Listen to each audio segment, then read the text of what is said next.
Waheguru Ji Ka Khalsa, Waheguru Ji Ki Fateh. My name is Sukhman Kaur and I am the Associate Editor on the Guru Granth Sahib Project.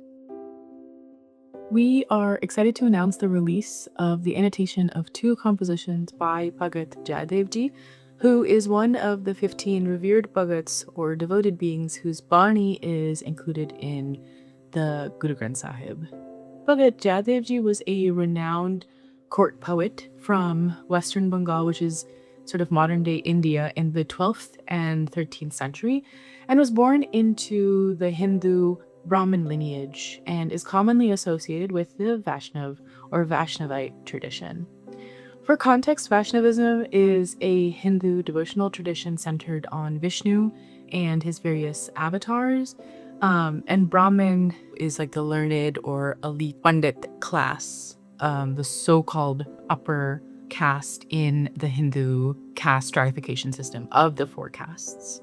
What's of particular note, though, over time, Bhagat Jaidev Ji's spiritual orientation is understood to have moved beyond these sort of sectarian and caste-based frameworks, reflecting instead devotion to a singular, all-pervasive one, IkOankar. Bhagat Jaidev Ji's significance and prominence really can't be overstated. His name is mentioned in the Bani revealed both by Guru Ramdas Sahib and in the Bani revealed by Guru Arjan Sahib alongside other renowned Bhagats who are also in the Guru Granth Sahib, including Bhagat Tanna Ji, Bhagat Tarlochan Ji, Bhagat Bani Ji, Bhagat Sen Ji, and he's also mentioned in the Bani by Bhagat Kabir Ji, and then in the Savaiye of Pat Jalya Ji, Pat Balya Ji, and then also in the writings of Bhai Gurdas Ji. So he's a very well-known, sort of renowned, very popular poet even after his passing. I wanted to focus on the first of Bhagat Jaidev Ji's 2 compositions today, the first of which is set to Rag Gujari, a musical mode that in the context of this particular Sabad speaks to our limited time in these lives in a sort of passionate and inspiring way that reminds us to use this limited time that we have of this human life wisely and to use it to connect with IkOankar.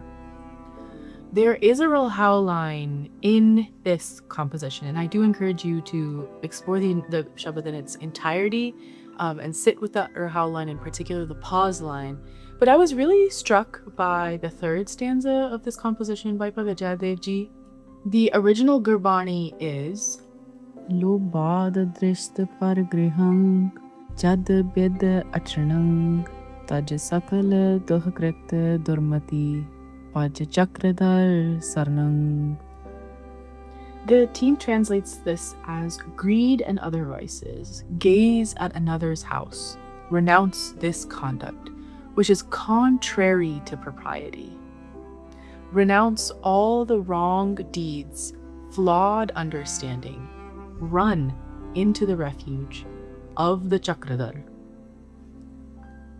I'm really struck by the phrase contrary to propriety. Jep of it is, with the word meaning of it is which is opposite of the quote-unquote right way, method, manner, that which is contrary to sort of quote-unquote good conduct, which is contrary to quote-unquote appropriate conduct. So that's what it means to be contrary to propriety. And then acharnang is conduct or behavior. And what stands out here in his use of this phrase of contrary to propriety is given his background as a learned Brahmin and as a court poet, propriety would have at that time, and even still nowadays, carried a specific and particular kind of weight, either codes of behavior shaped by caste or ritual discipline, or even social expectations. But in this line, the definition of what is improper or what is contrary to propriety is not tied to ritual failure or social transgression. Instead, it's inward. It's greed, the gaze at another's house, the habit of comparison. And the shift is really sort of subtle, but it's very important and very significant here, because propriety is not about conforming to external societal rules necessarily. It becomes about the orientation of the mind. So what violates propriety is not about failing a ritual, but living in envy or living in attachment to material things or having a distorted perception. So the question isn't just whether this is jealousy or envy or comparison, it's both. And it's like more than that also. It's a way of seeing the world that is rooted in lack. So measuring oneself against others, desiring what is not one's own, and specifically allowing that desire to shape our conduct, to shape our behavior. So it's in this sense that Bhagat Jaidev Ji reframes or kind of redefines proper conduct as an inner discipline rather than a social performance kind of dictated around like caste and gender and class.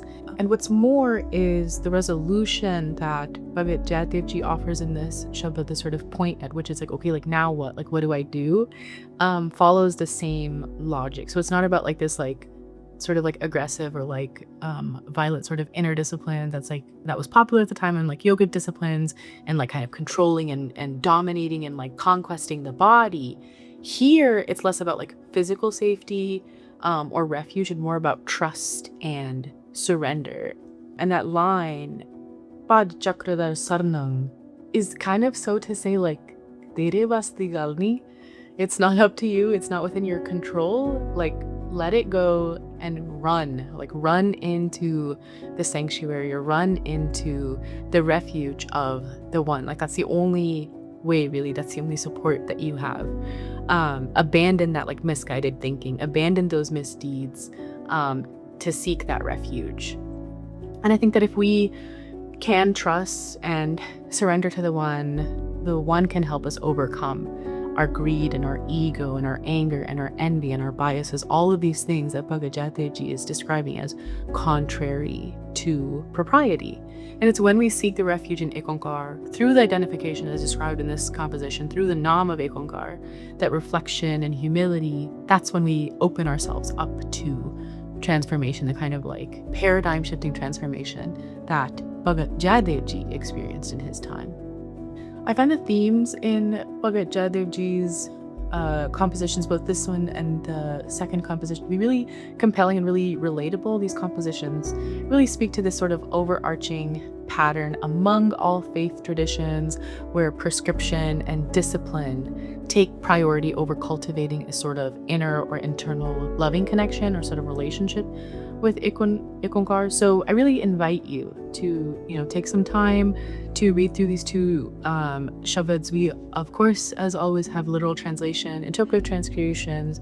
We have the word meanings, grammar, etymology as usual. This language, actually, the language of these two Shabads in particular, is quite different than what I've seen at the Guru Granth Sahib Project. This is like a kind of older Sanskrit language, so the words are a little bit more challenging and you can't like necessarily look at them always and be like, oh, like this is what this word means. So I think in this case, in this Shabad in particular, the dictionary section is very, very helpful, and the transcription section is very, very helpful in kind of like making meaning. Thank you. Waheguru Ji Ka Khalsa, Waheguru Ji Ki Fateh.